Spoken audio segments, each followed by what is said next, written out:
ಎಲ್ಲರಿಗೂ ನಮಸ್ಕಾರ. ಎಲ್ಲರನ್ನು ಕೂರ್ಗ್ ಹೋಮ್ ಕಿಚನ್ ವ್ಲಾಗ್ಗೆ ಸ್ವಾಗತ ಮಾಡಿಕೊಂಡು ಒಂದು ಅದ್ಭುತವಾದಂತಹ ರೆಸಿಪಿಯನ್ನು ಮಾಡ್ತಾಯಿದ್ದೀನಿ. ಎಲ್ಲೂ ಕೂಡ ವಿಡಿಯೋನ ಸ್ಕಿಪ್ ಮಾಡ್ದೇನೆ ನೋಡಿ.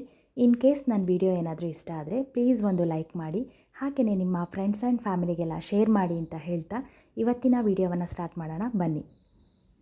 ಈ ತರಹ ಒಂದು ಕುಕ್ಕರ್ ಪ್ರತಿಯೊಂದು ಮನೆಯಲ್ಲೂ ಇರಲೇಬೇಕು. ಇದು 7 ಲೀಟರ್ ಕೆಪಾಸಿಟಿ ಇರುವಂತಹ ಒಂದು ಪ್ರೆಸ್ಟೀಜ್ ಸ್ವಚ್ ಕಂಪನಿಯವ್ರದ್ದಾಗಿರುತ್ತೆ. ಕ್ವಾಲಿಟಿ ಮಾತ್ರ ಮಾತಾಡೋ ಹಾಗೇ ಇಲ್ಲ. ಕಾಸಿಗೆ ತಕ್ಕಂತೆ ಕಜ್ಜಾಯ ಅಂತ ಹೇಳ್ತಾರಲ್ಲ ಹಾಗೆ ಈ ಕುಕ್ಕರ್ ತುಂಬಾ ಚೆನ್ನಾಗಿದೆ. ಯೂಸ್ ಮಾಡೋದಕ್ಕೂ ಅಷ್ಟೇ. ಇದೊಂದು 7 ಲೀಟರ್ ಆಗಿರೋದ್ರಿಂದ ಆರಾಮಾಗಿ ನಾವು ಒಂದು 8ರಿಂದ 10 ಜನಕ್ಕೆ ಅಡುಗೆಯನ್ನು ಮಾಡ್ಕೋಬೋದು. ತುಂಬಾ ಚೆನ್ನಾಗಿದೆ ಈ ಕುಕ್ಕರು. ಇನ್ನೊಂದು ಕುಕ್ಕರು ಕೂಡ ಅಷ್ಟೇ. ಇದು 5 ಲೀಟರ್ ಕೆಪಾಸಿಟಿ ಹೊಂದಿರುವಂತಹ ಕುಕ್ಕರ್. ಇದು ಪ್ಯಾನ್ ಥರ ಇರೋ ಈ ಕುಕ್ಕರ್, ಇದನ್ನು ಪ್ಯಾನ್ ಥರ ಬೇಕಿದ್ದರೆ ಬಳಸ್ಕೋಬೋದು, ಪ್ರೆಷರ್ ಕುಕ್ಕರ್ ಥರನೂ ಕೂಡ ಬಳಸ್ಕೋಬೋದು. ಇದು ತುಂಬ ಡೀಪಾಗಿ ಬರುತ್ತೆ. 5 ಲೀಟರ್ ಕೆಪಾಸಿಟಿ ಆಗಿರೋದ್ರಿಂದ ಆರಾಮಾಗಿ ನಾವು 5ರಿಂದ 7 ಜನಕ್ಕೆ ಅಡುಗೆನೂ ಕೂಡ ಮಾಡ್ಕೊಳ್ಬೋದು. ಕುಕ್ಕರ್ನಲ್ಲಿ ವಿಷಲ್ ಬಂದಾಗ ನೀರು ಸೋರೋ ಚಾನ್ಸಸ್ ಎಲ್ಲ ಇರುತ್ತೆ. ಆದರೆ ಈ ಕುಕ್ಕರ್ನಲ್ಲಿ ಇನ್ ಕೇಸ್ ನೀರು ಲೀಕ್ ಆದ್ರೂ ಅಲ್ಲೇ ಇದ್ಬಿಡುತ್ತೆ. ಕ್ಲೀನ್ ಮಾಡ್ಕೊಳ್ಳೋದಕ್ಕೂ ಕೂಡ ತುಂಬಾ ಈಸಿ ಆಗುತ್ತೆ. ನಮ್ಮ ಈ ಮಹಿಳೆಯರಿಗೆಲ್ಲ ಹೆಚ್ಚಾಗಿ ಆ ಸ್ಟವ್ ಮೇಲೆಲ್ಲ ಬಿದ್ದುಬಿಡುತ್ತೆ, ಅವಾಗೆಲ್ಲ ಅದೊಂದು ಕ್ಲೀನ್ ಮಾಡೋಕ್ಕೆಲ್ಲ ತುಂಬಾ ಕಷ್ಟ ಆಗುತ್ತೆ. ಆದರೆ ಈ ಕುಕ್ಕರ್ನಲ್ಲಿ ಆ ಥರ ಅಲ್ಲ.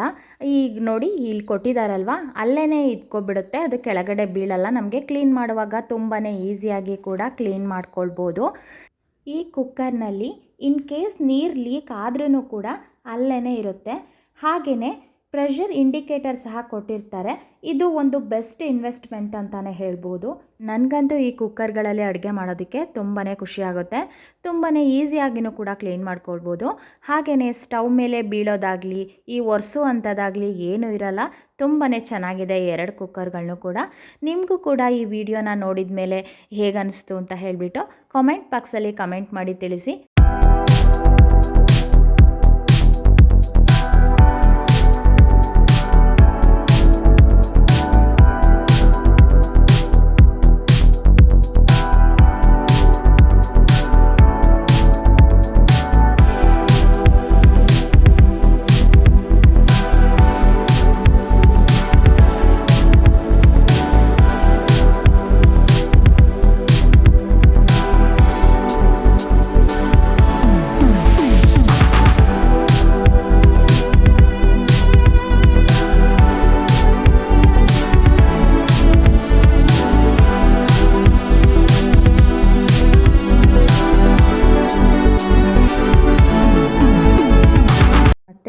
ಈ ಹೊಸ ಪಾತ್ರೆಗಳಲ್ಲೆಲ್ಲ ನೋಡಿ, ಇದೊಂದು ಸ್ಟಿಕ್ಕರ್ ಬರುತ್ತಲ್ಲ, ಇದನ್ನು ತೆಗೆಯೋದೇ ಒಂಥರ ಇದಾಗ್ಬಿಡುತ್ತೆ. ಇದು ತೆಗಿಲಿಲ್ಲ ಅಂದ್ರೂ ಕೂಡ ಹಾಗೇ ಅದು ಡ್ರೈ ಆಗಿ ಅಡುಗೆ ಮಾಡ್ತಾ ಅಲ್ಲೇ ಒಂಥರ ಪಾತ್ರೆಗೆ ಅಂಟ್ಕೊಂಡು ಅಷ್ಟೊಂದು ಚೆನ್ನಾಗೂ ಕಾಣಿಸಲ್ಲ. ಆವಾಗ ನಾವೇನು ಮಾಡಬೇಕು ಅಂದರೆ ಒಂದು ಸ್ವಲ್ಪ ಈ ಪಾತ್ರೆ ಆಗಲಿ ಏನಾದರೂ ಹೊಸ ಪಾತ್ರೆಗಳಿರುತ್ತೆ ನೋಡಿ, ಅದನ್ನು ನಾವು ಈ ಥರ ಬಿಸಿ ಮಾಡ್ಕೊಳ್ಬೇಕಾಗುತ್ತೆ. ನಾವು ಅದನ್ನೇ ಕೂಡ ಈ ಥರ ಬಿಸಿಯಾಗಿ ಹಿಡಿದ್ರೂ ಕೂಡ ನಮಗೆ ಈಗ ಎಲ್ಲಿ ಸ್ಟಿಕ್ಕರ್ ಇರುತ್ತೆ ಅದನ್ನು ಸ್ವಲ್ಪ ಹೊತ್ತು ಹಿಡಿದ್ಬಿಟ್ರೆ ನಮಗೆ ಅದು ನೀಟಾಗಿ ಬಿಟ್ಕೊಂಡು ಬರುತ್ತೆ. ಹಾಗೆಯೇ ಒಂದು ಸ್ವಲ್ಪ ನಾವು ಸೋಪಲ್ಲಿ ಹಾಕಿಬಿಟ್ಟು ನೀಟಾಗಿ ವಾಶ್ ಮಾಡ್ಕೊಂಡ್ಬಿಟ್ರೆ ನಮಗೆ ಈ ಅಂಟಿರುತ್ತೆ ನೋಡಿ, ಅದನ್ನು ಕೂಡ ಹೋಗಿಬಿಡುತ್ತೆ. ನೋಡಿ ಈ ಥರ ಆಗುತ್ತೆ.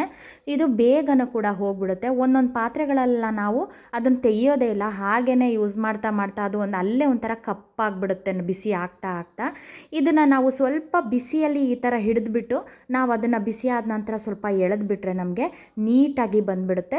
ಅದರಲ್ಲೂ ಗಮ್ ಇರುತ್ತೆ ನೋಡಿ, ಅದನ್ನು ಆವಾಗಲೇ ನಾವು ಸ್ವಲ್ಪ ಸೋಪ್ ಅಥವಾ ಆಯಿಲ್ ಏನಾದರೂ ಹಾಕಿಬಿಟ್ಟು ಕ್ಲೀನ್ ಮಾಡಿಬಿಟ್ರೆ ನಮಗೆ ಆ ಗಮ್ ಕೂಡ ಇರಲ್ಲ. ಅಷ್ಟು ಕ್ಲೀನಾಗಿ ಹೋಗ್ಬಿಡಿ. ನೋಡಿ ಈ ಥರ ಹೊಸದು ಹೇಗಿರುತ್ತೋ ಅದೇ ಥರನೇ ಆಗಿಬಿಡುತ್ತೆ. ನಾನು ಯಾವಾಗಲೂ ಕೂಡ ಅಷ್ಟೇ, ಈ ಥರ ಹೊಸ ಪಾತ್ರೆಗಳೇನಾದರೂ ತಂದ ತಕ್ಷಣ ನಾನು ಅದನ್ನು ನೀರು ಹಾಕೋದಕ್ಕೆ ಹೋಗಲ್ಲ. ನಾನು ಫಸ್ಟ್ ಏನು ಮಾಡ್ತೀನಿ ಅಂತಂದರೆ ಅದನ್ನು ಸ್ವಲ್ಪ ಬಿಸಿಗೆ ಹಿಡಿದ್ಬಿಟ್ಟು ಆ ನಂತರ ಸ್ಟಿಕ್ಕರ್ನೆಲ್ಲ ತೆಗೆದಾದ ನಂತರನೇ ನಾನು ಈ ಥರ ವಾಶ್ ಮಾಡ್ಕೊಳ್ಳೋಕೆ ಹೋಗ್ಬಿಡ್ತೀನಿ. ಇಲ್ಲಾಂದರೆ ನಮಗೆ ಆ ಹೊಸ ಪಾತ್ರೆಗಳಲ್ಲಿ ಒಂಥರ ಗಮ್ ಎಲ್ಲ ಇರುತ್ತೆ ನೋಡಿ, ಆ ಸ್ಟಿಕ್ಕರ್ದು ಅಷ್ಟೊಂದು ಚೆನ್ನಾಗಿ ಕಾಣಿಸಲ್ಲ.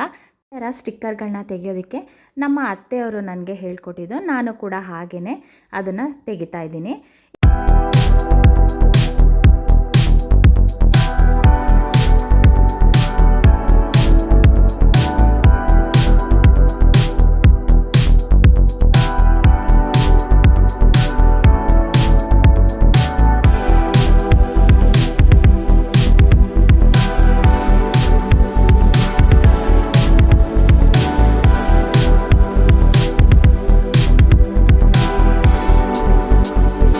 ಇವತ್ತು ನಾನು ಬೆಳಗಿನ ತಿಂಡಿಗೆ ಹೆಸರು ಕಾಳಲ್ಲಿ ಒಂದು ದೋಸೆಯನ್ನು ಮಾಡ್ಕೊಳ್ಳೋಣ ಅಂತ ಹೇಳಿಬಿಟ್ಟು ನಾನು ಹೆಸರು ಕಾಳನ್ನು ನೆನೆಸ್ಕೊಂಡಿದ್ದೆ. ನಾವು ಮಾಮೂಲಿ ಇಡ್ಲಿಗೆ ಹೇಗೆ ಅಥವಾ ದೋಸೆಗೆ ಹೇಗೆ ನೆನೆಸ್ಕೊಳ್ತೀವೋ ಅದೇ ರೀತಿಯಾಗಿ ನೆನೆಸ್ಕೊಳ್ಬೇಕು. ಇದನ್ನು 1 ಕಪ್ ಆಗುವಷ್ಟು ಹೆಸರು ಕಾಳನ್ನು ತಗೊಂಡ್ರೆ ನಾನು ಅರ್ಧ ಕಪ್ ಆಗುವಷ್ಟು ಉದ್ದಿನ ಬೇಳೆಯನ್ನು ತಗೊಂಡು ಈ ಹೆಸರು ಕಾಳನ್ನು ಎಷ್ಟು ತಗೊಂಡಿರ್ತೀವೋ ಅದೇ ಕಪ್ನಲ್ಲಿ ನಾನು ಅಕ್ಕಿಯನ್ನು ತಗೊಳ್ತಾ ಇದ್ದೀನಿ. ಅದಕ್ಕೆ ನಾನು 1 ಟೇಬಲ್ ಸ್ಪೂನ್ ಆಗುವಷ್ಟು ಮೆಂತೆಯನ್ನು ನೆನೆಸ್ಕೊಂಡಿದ್ದೆ. ಅದೆಲ್ಲವನ್ನು ಕೂಡ ಚೆನ್ನಾಗಿ ವಾಶ್ ಮಾಡಿಕೊಂಡು ಇವಾಗ ಈ ಮಿಕ್ಸಿ ಜಾರಿಗೆ ಹಾಕ್ಕೊಂಡು ರುಬ್ಕೊಳ್ತಾ ಇದ್ದೀನಿ. ತುಂಬಾ ಚೆನ್ನಾಗಾಗುತ್ತೆ. ಇದು ತುಂಬ ಸೆಕೆ ಎಲ್ಲ ಇರುತ್ತೆ ನೋಡಿ, ತುಂಬ ಸೆಕೆ ಟೈಮಲ್ಲೆಲ್ಲ ಹೀಟ್ ಆಗಿರುತ್ತೆ ನೋಡಿ ನಮಗೆ ಶರೀರ ಎಲ್ಲ. ಅಂಥ ಟೈಮ್ನಲ್ಲಿ ಈ ಥರ ಹೆಸರು ಕಾಳಿನ ದೋಸೆ ಆಗಿರ್ಬೋದು ಅಥವಾ ಹೆಸರು ಕಾಳಿನ ಪಾಯಸ ಈ ಥರ ಎಲ್ಲ ಮಾಡಿಕೊಂಡ್ರೆ ತುಂಬಾ ಚೆನ್ನಾಗಿರುತ್ತೆ. ಹಾಗೆಯೇ ಹೆಸರು ಕಾಳನ್ನೆಲ್ಲ ಹುರಿದ್ಬಿಟ್ಟು ಪುಡಿ ಮಾಡಿಕೊಂಡು ಅದರದ್ದು ಗಂಜಿನೂ ಕೂಡ ಮಾಡ್ಕೊಳ್ತಾರೆ. ಅದು ಕೂಡ ತುಂಬಾ ಚೆನ್ನಾಗಿರುತ್ತೆ. ಸ್ವಲ್ಪ ಬೆಲ್ಲ ಹಾಕಿ ಎಲ್ಲ ಮಾಡ್ಕೊಳ್ಬೇಕು, ತುಂಬ ಚೆನ್ನಾಗಿರುತ್ತೆ. ಮೊದಲೆಲ್ಲ ನಮ್ಮ ಅಜ್ಜಿಯಂದಿರೆಲ್ಲ ಈ ಥರ ಮಾಡಿಕೊಡ್ತಿದ್ರು. ಈ ಹೆಸರು ಕಾಳಿನಲ್ಲಿ ಸಂಜೆ ಕಾಫಿ ಬದಲಿಗೆ ನಮಗೆ ಈ ರೀತಿ ಕುಡಿಯೋದಕ್ಕೆ ಮಾಡಿಕೊಡ್ತಾಯಿದ್ರು. ತುಂಬಾ ಚೆನ್ನಾಗಿರೋದು. ಬೆಲ್ಲ ಮತ್ತು ಏಲಕ್ಕಿ ಪುಡಿ ಮತ್ತು ಸ್ವಲ್ಪ ಹಾಲೆಲ್ಲ ಹಾಕಿ ಮಾಡಿರೋರಲ್ಲ ತುಂಬ ಚೆನ್ನಾಗಿರ್ತಿತ್ತು. ಇವಾಗ ನಾನು ರುಬ್ಕೊಳ್ಳೋದಕ್ಕೆ ಈ ಅಕ್ಕಿ ಮತ್ತು ಉದ್ದಿನ ಕಾಳು ಇದನ್ನೆಲ್ಲ ನೆನೆಸಿದ್ನಲ್ಲ, ಹೆಸರು ಕಾಳು ಇದನ್ನೆಲ್ಲ ಅದ್ರ ಜೊತೆಗೆ ಸ್ವಲ್ಪ ಸಬ್ಬಸಿಗೆ ಸೊಪ್ಪು ಮತ್ತು ಸ್ವಲ್ಪ ಕೊತ್ತಂಬರಿ ಸೊಪ್ಪು ಇದನ್ನೆಲ್ಲ ಹಾಕ್ಕೊಂಡು ನೀಟಾಗಿ ರುಬ್ಕೊಳ್ಬೇಕು. ಇದೆಲ್ಲ ಹಾಕೋದ್ರಿಂದ ನಮಗೆ ತುಂಬಾ ಚೆನ್ನಾಗಿರುತ್ತೆ. ಹಸಿರು ಮೆಣಸಿನ್ಕಾಯಿ ಹಾಕ್ಕೊಂಡ್ರು ಇನ್ನೂ ಕೂಡ ತುಂಬ ಚೆನ್ನಾಗಾಗುತ್ತೆ. ಇದು ನಮಗೆ ಹಾಗೇ ತಿಂದುಬಿಡ್ಬೋದು ಈ ದೋಸೆನ.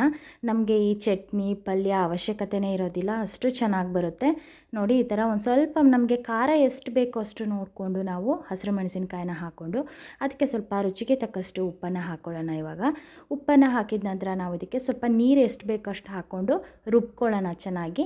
ಆನಂತರ ಬೇಕಿದ್ರೆ ನಾವು ಹಾಕ್ಕೊಳ್ಬೋದು.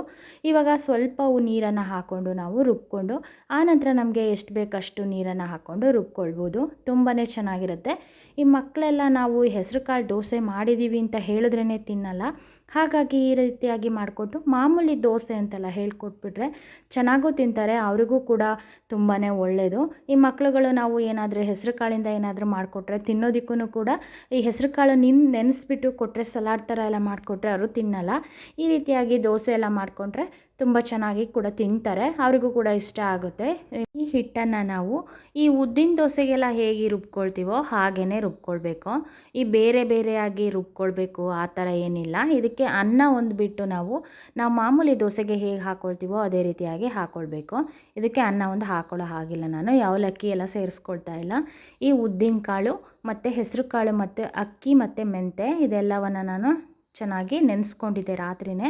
ಇದು ನೆಂದಷ್ಟು ಚೆನ್ನಾಗಿ ಬರುತ್ತೆ ದೋಸೆಗೆ ನೋಡಿ. ಈ ರೀತಿಯಾಗಿ ನೈಸಾಗಿ ಪೇಸ್ಟ್ ಆಗಬೇಕು ನಮಗೆ. ಈ ದೋಸೆಗೆಲ್ಲ ನಾವು ಹೇಗೆ ಮಾಡ್ಕೊಳ್ತೀವೋ ಹಾಗೇ.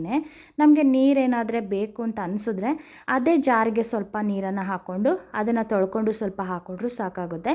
ಇವಾಗ ನೋಡಿಬಿಟ್ಟು ನಮಗೆ ಎಷ್ಟು ನೀರು ಬೇಕೋ ಅಷ್ಟನ್ನು ಹಾಕ್ಕೊಳ್ಬೋದು. ತುಂಬ ನೀರಾದರೆ ಅಷ್ಟೊಂದು ಚೆನ್ನಾಗಿರಲ್ಲ.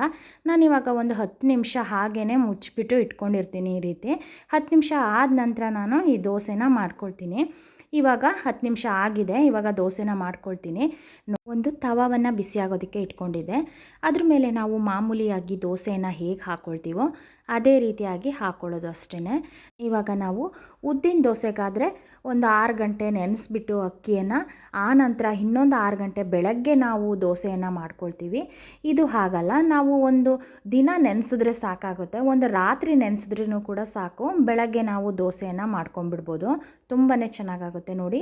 ಈ ಉದ್ದಿನ ದೋಸೆಗಿಂತನೂ ತುಂಬ ಚೆನ್ನಾಗಾಗುತ್ತೆ ತಿನ್ನೋದಕ್ಕೆ. ನಮಗೆ ಇದು ಹೆಸರು ಕಾಳು ದೋಸೆ ಅಂತಲೇ ಅನಿಸಲ್ಲ, ಅಷ್ಟು ಚೆನ್ನಾಗಿರುತ್ತೆ. ಇದ್ರ ಮೇಲೆ ನಾವು ಮಕ್ಕಳಿಗೆಲ್ಲ ತುಪ್ಪವನ್ನು ಹಾಕ್ಕೊಟ್ರೆ ತುಂಬಾ ಚೆನ್ನಾಗಿರುತ್ತೆ ನೋಡಿ. ಅದೇ ಬಿಟ್ಕೊಂಡು ಎಷ್ಟು ಕ್ರಿಸ್ಪಿಯಾಗಿ ಬರುತ್ತೆ ಈ ದೋಸೆ ಅಂತ ಹೇಳ್ಬಿಟ್ಟು ನಾನಿವಾಗ ಇನ್ನೊಂದು ದೋಸೆನೂ ಕೂಡ ಹಾಕಿ ತೋರಿಸ್ತೀನಿ ಎಷ್ಟು ಚೆನ್ನಾಗಾಗಿದೆ ಅಂತ ಹೇಳ್ಬಿಟ್ಟು ನೋಡಿ. ಈ ನೋಡೋದಕ್ಕೂ ಒಂಥರ ಕಲರೆಲ್ಲ ತುಂಬಾ ಚೆನ್ನಾಗಿರುತ್ತೆ. ಈ ದೋಸೆದು ತುಂಬಾ ಚೆನ್ನಾಗೂ ಕೂಡ ಬರುತ್ತೆ, ತಿನ್ನೋದಕ್ಕೂ ಕೂಡ ಟೇಸ್ಟ್ ತುಂಬಾ ಚೆನ್ನಾಗಿರುತ್ತೆ. ಇದನ್ನು ನಾವು ಮಾಮೂಲಿ ಚಟ್ನಿಯನ್ನು ಮಾಡ್ಕೊಳ್ತೀವಿ ನೋಡಿ, ಆ ರೀತಿಯಾಗಿ ಕಾಯಿ ಚಟ್ನಿ ಜೊತೆ ಅಥವಾ ಇದನ್ನು ಚಟ್ನಿ ಪುಡಿ ಜೊತೆನೂ ಕೂಡ ತುಂಬ ಚೆನ್ನಾಗಾಗುತ್ತೆ ಇದು ತಿನ್ನೋದಕ್ಕೆ.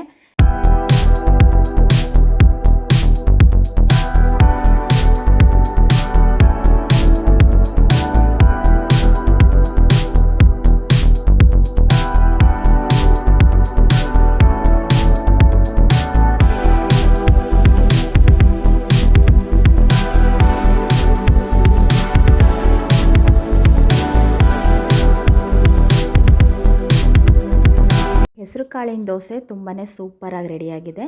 ಇದ್ರ ಜೊತೆಗೆ ನಾನು ಸ್ವಲ್ಪ ಟೀಯನ್ನು ಮಾಡ್ಕೊಳ್ಳೋಣ ಅಂತ ಹೇಳಿಬಿಟ್ಟು ಟೀ ಮಾಡ್ಕೊಳ್ತಾ ಇದ್ದೀನಿ. ತುಂಬ ದಿನಗಳಾದ ನಂತರ ನಾನು ಈ ಟೀನ ಮಾಡ್ಕೊಳ್ತಾ ಇದ್ದೀನಿ.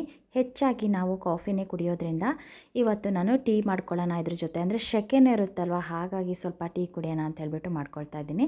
ಈ ಟೀಯನ್ನು ಮಾಡ್ಕೊಳ್ಳೋದಕ್ಕೆ ನಾನು ಹಾಲನ್ನು ಕುದಿಯೋದಕ್ಕೆ ಇಟ್ಕೊಂಡಿದ್ದೆ. ಈ ಹಾಲು ಕುದಿ ಬಂದ ನಂತರ ನಾನು ಇದಕ್ಕೆ ಟೀ ಪುಡಿಯನ್ನು ಹಾಕ್ಕೊಳ್ತಾ ಇದ್ದೀನಿ. ಈ ಟೀ ಪುಡಿಯನ್ನು ಹಾಕಿ ಕುದಿ ಬಂದ ನಂತರ ನಾನು ಇದಕ್ಕೆ ಸ್ವಲ್ಪ ಏಲಕ್ಕಿ ಪುಡಿಯನ್ನು ಹಾಕ್ಕೊಳ್ತಾ ಇದ್ದೀನಿ.